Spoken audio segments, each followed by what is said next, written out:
Hello guys and welcome back to the channel. And today we are going to discuss about Hezbollah, the story of how a local militia became Iran's most powerful regional ally. In this video, I'm gonna uh, help you understand in better way what is Hezbollah and what's its role in Iran's matter and how it is related with Iran. And one of the most important question: what is Hezbollah? And I'm going to try to make it as much simple as possible. So let's begin. So firstly, let's begin. So the chapter 1, the house called Lebanon. So suppose you live in a beautiful house which is situated in Mediterranean Sea. The house has many families living inside like Maronite Christians, Sunni Muslims, Shia Muslims, Druze, Armenians and others.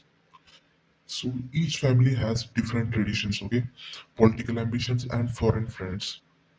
Instead of one strong government, every family keeps its own law, guards, and allies.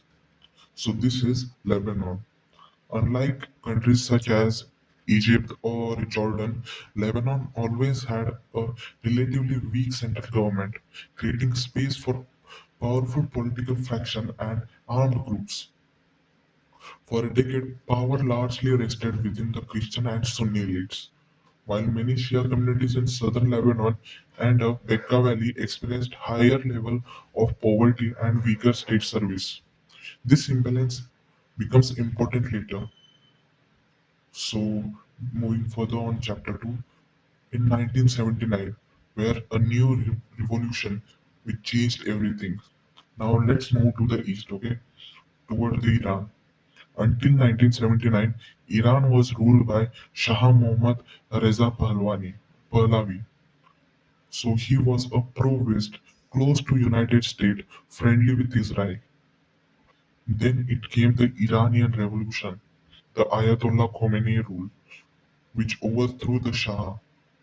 Iran transformed from monarchy to the Islamic Republic.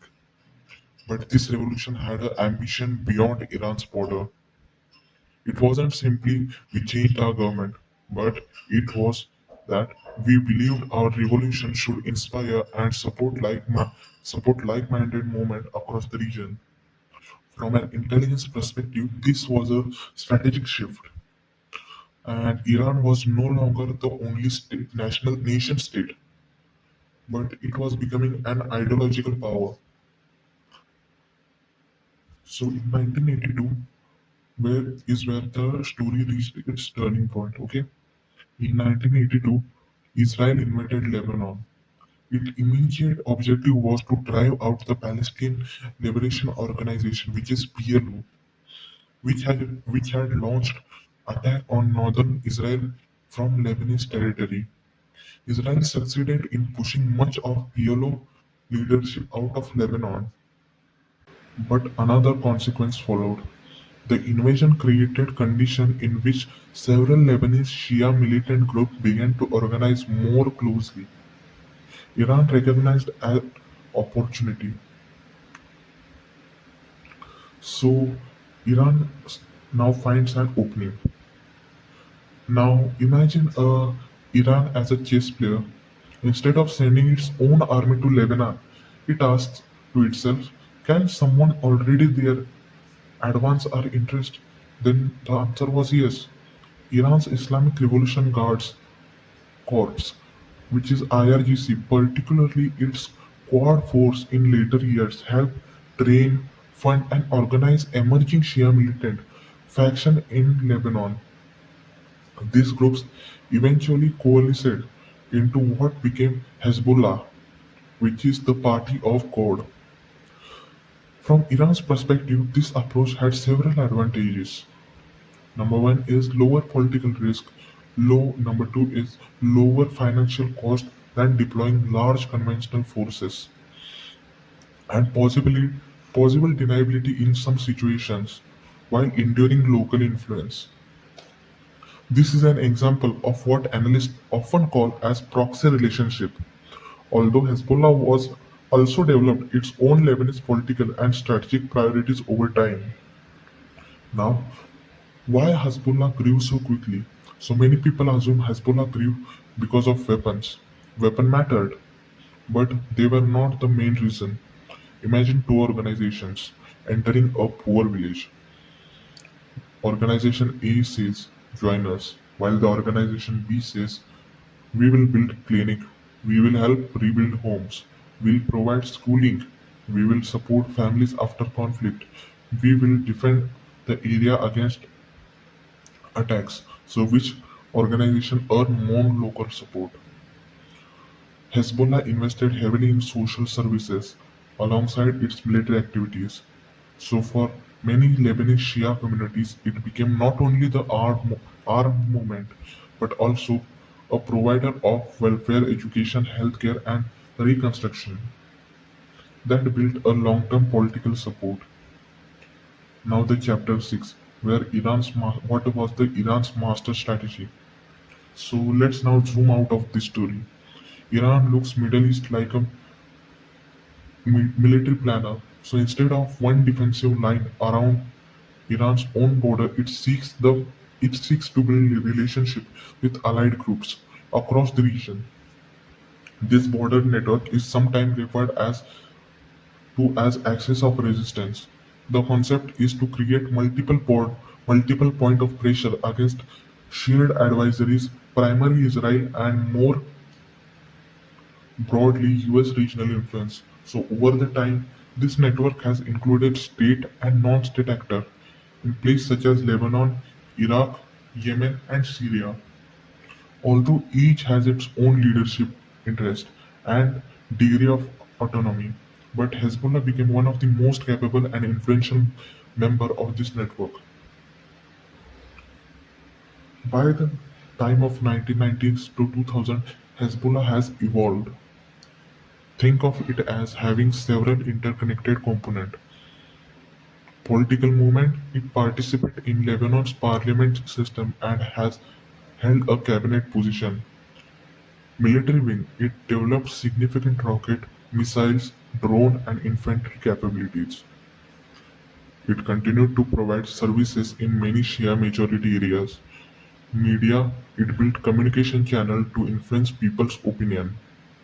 Unlike many militant groups, Hezbollah combined military, political, and social functions. This made it more resilient than organizations that rely only on armed force. So the chapter 8, the 2006 war.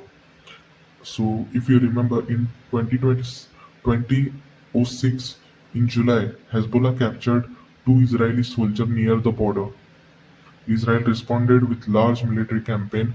The conflict lasted about 34 days. Israel inflicted extensive damage on Lebanese infrastructure and Hezbollah position. Hezbollah continued launching rockets into Israel throughout much of the conflict. Each side claimed aspect of success. Israel argued it degraded Hezbollah's capabilities. Hezbollah argued that simple surviving and continuing to fight against a much stronger conventional military was itself a strategic victory. So what's the key lesson was the different. Hezbollah had become a serious non-state military actor capable of challenging a modern state military for weeks. So moving further to chapter 9, which is the Syrian civil war changes Hezbollah. Then came 2011. Civil war erupted in Syria. Iran viewed it as the Syrian government under Bashar al-Assad as critically regional ally. If Assad fell, Iran's land route to Lebanon could be disrupted. Hezbollah's supply line could be threatened. Hezbollah intervened in support of Assad. This was a major shift. It was no longer focused only on Lebanon and Israel. It became expeditionary force fighting in complex operations alongside Syrian government forces and Iran and Russian-backed efforts. These experiences increased the battlefield expertise but also imposed heavy cost in casualties and resources. Chapter 10, How Iran support Hezbollah. A common misconception is that Iran gives order and Hezbollah simply obeys. The relationship is much more nuanced. A useful analogy is a strategic partnership between a sponsor and a highly capable ally. Iran provides financial assistance, training, weapons, intelligence support, strategic coordination, while Hezbollah contributes local knowledge, military capabilities, political influence with Lebanon, deterrence against Israel. They often have aligned interests, but Hezbollah also operates within Lebanese political realities and makes decisions influenced by domestic considerations. We discussed it previously too. Why Hezbollah matters to Iran. So let's understand it once again. Imagine Iran without Hezbollah. If tension escalated with Israel, Iran would have fewer options close to Israel's border. With Hezbollah, Iran gains an ally positioned immediately north of Israel. From Tehran's perspective, this creates a strategic depth. Rather than any confrontation occurring only on Iran's own territory, potential pressure points exist elsewhere in the region. This contributes to Iran's border strategic deterrence. So the chapter 12, why Israel sees Hezbollah as a major threat. From Israel's perspective, Hezbollah represents one of its most capable non-state adversaries.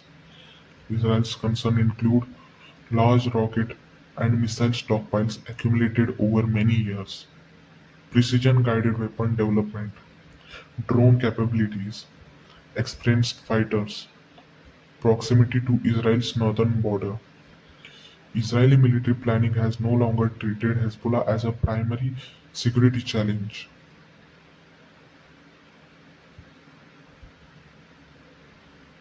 So the final assessment is Hezbollah emerged in Lebanon during the early 1980s amid the Lebanese civil war and Israel's 1982 invasion. Iran has provided Hezbollah with funding, training, weapon, strategic support over decades. Hezbollah is both a political party in Lebanon and an armed organization. Many countries, including US and United Kingdom, have several other designate Hezbollah, which is in whole or in part, depending on the jurisdiction, as a terrorist organization because of attacks attributed to it. Some countries distinguish between its military and political wing, while others do not. Hezbollah has played major roles in conflicts with Israel and Syrian civil war. From the geopolitical perspective, Hezbollah has best understood not as isolated militia, but as one of the pillars of Iran's regional security architecture. It extends Iran's influence westward, provides deterrence against Israel, and gives Tehran options short of indirect conventional war. At the same time, Hezbollah remains deeply embedded to Lebanese political and societal structure, meaning its actions are shaped by both Iranian strategic interests and Lebanese domestic realities. So I hope in this video you might have understood what is Hezbollah deeply and how it operates. So thank you for watching, and if you liked it, please subscribe and do share your opinion on the video in the comment section. Thank you.